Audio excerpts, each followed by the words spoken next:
প্রেমের প্রস্তাব দেওয়া হয়েছিল, ক্লাস 10-এর মেয়ে রাজি হয়নি। দেহ পাওয়া গেল একটা ফাঁকা গোয়াল ঘর থেকে, ক্ষত বিক্ষত দেহ। নদিয়ার তাহেরপুরের ঘটনা, আমার সঙ্গে রঞ্জিত রয়েছে সরাসরি। রঞ্জিত, কখন থেকে নিরুদ্দেশ, মানে খুঁজে পাওয়া যাচ্ছিল না নাবালিকাকে, কেই বা এই ধরনের ঘটনা ঘটালো? পরিবার কি বলছে, পুলিশ কি বলছে?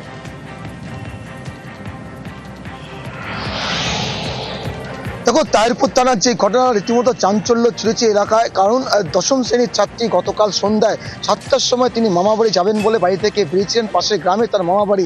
কিন্তু তারপরের অনেক রাত হয়ে যাওয়ার তো তাকে খোঁজাখুঁজি করে পাওয়া যাচ্ছিল না।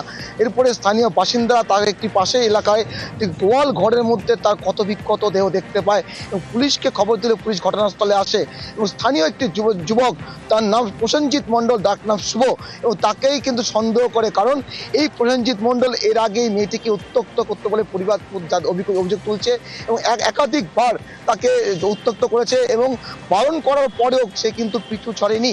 কারণ তার সাথে প্রেম করতে হবে। কে এই যুবকের পরিচয় কি?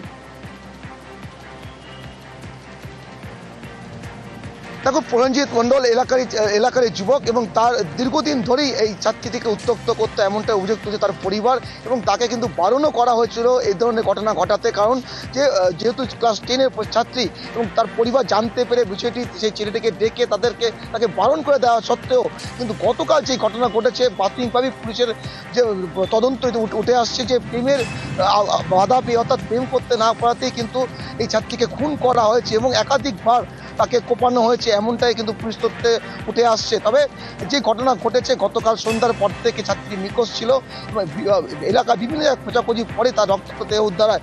এবং যেহেতু এই প্রসেনজিৎ মণ্ডল এর আগে ছাত্রীটিকে উত্ত্যক্ত করেছিল, সেদিকে সন্দেহের তার দিকে যেমন তাকে যখন জিজ্ঞাসাবাদ শুরু হয়, তার কথার মধ্যে অসঙ্গতি ছিল। একাধিকবার তার কথার মধ্যে অসঙ্গতি ধরা পড়লে পুলিশ তাকে যখন আটক করে নিয়ে জিজ্ঞাসাবাদ করে, তখনই সে পুরো ঘটনার কথা স্বীকার করে। আজকেই তাকে আদালতে তোলা হবে। পুলিশ তদন্ত করে দেখছে এর সাথে অন্য কেউ যুক্ত ছিল কিনা, নাকি শুধুমাত্র প্রসেনজিৎ মণ্ডল একাই এই ঘটনা ঘটিয়েছে। ধন্যবাদ। 8টার পর থেকে খোঁজাখুঁজি করে না পাওয়ার এসে মেম্বারকে ডাকলাম যে এই ব্যাপার। ওই তখনই মেম্বার আর একটা ছেলে গিয়ে দেখলো তার হাত, ওই ছেলেটার হাতে কাটার দাগ, 2 হাতে কাটা। ওরা চেপে ধরলো, তোর হাতে এই কাটার দাগটা কোথা থেকে আসলো? তখন কিচ্ছু বলে না, আমি জানি না। ওই মেয়েটা কী করেছিস, কনে আছে, জানি না, আমি ওইসব ব্যাপারে কিচ্ছু জানি না। তারপরে আমরা এই টর্চ মিডিয়া খোঁজাখুঁজি শুরু করলাম। ওর রক্ত দেখে আমাদের সন্দেহ হলো যে ওর হাতে রক্ত কিসে, কাটা হইলো কিসে। তখনই আমরা বডিটা দেখতে পাই। এখন চাইছি কঠিন থেকে কঠিনতম শাস্তি যাতে হয়,